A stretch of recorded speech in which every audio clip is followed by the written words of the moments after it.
Welcome once again, my good friends. In this session, I'm going to be talking about the indications for in vitro fertilization and embryo transfer. Now, it's been an established fact that in vitro fertilization since 1978 has been very useful in solving the problems of couples with challenges in conception.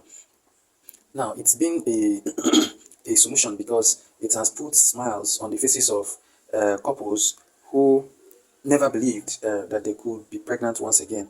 No, so ever since 1978, the in vitro fertilization, came into existence. The world has benefited a lot from the procedure, and there are now established indications for the procedure.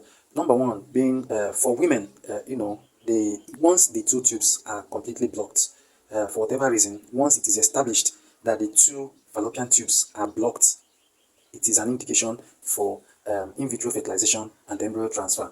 Now, the other indication that is the other condition where in vitro fertilization and embryo transfer will be needed in women is when there is a presence of mild to moderate endometriosis. Mild to moderate endometriosis. Occasionally, severe endometriosis, it may be possible to achieve in vitro fertilization as well.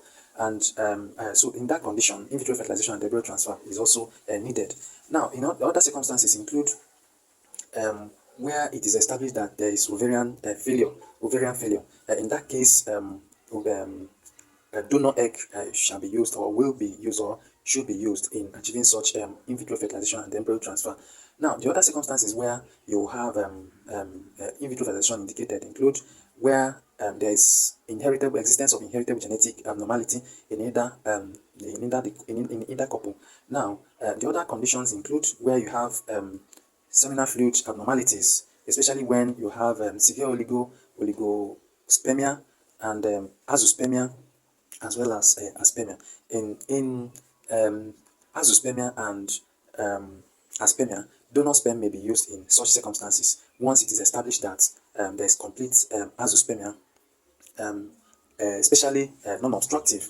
The indication it's an indication for in vitro fertilization, and what is needed is to go and use donor sperm in such circumstance. Now, there are other conditions where in vitro fertilization and embryo transfer may be needed. For instance, in single parenthood, the single ladies that wish to conceive can also go for in vitro fertilization and embryo transfer.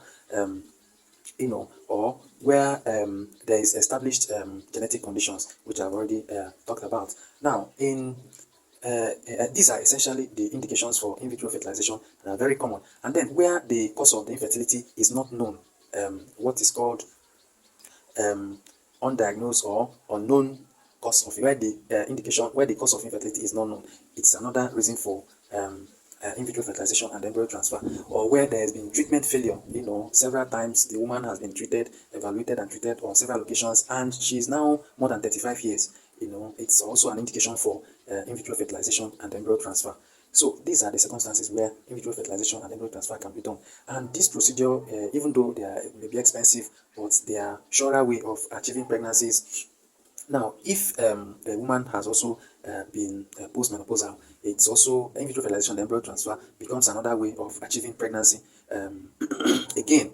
So, having said this, I think I've been able to enumerate some conditions where in vitro fertilization, are indicated. So, let's share the information and sieve out or scout out our relatives or friends who may fall within this category and advise them to see gynecologists so that their problems could be sorted out. Thank you. I will see you on the next one.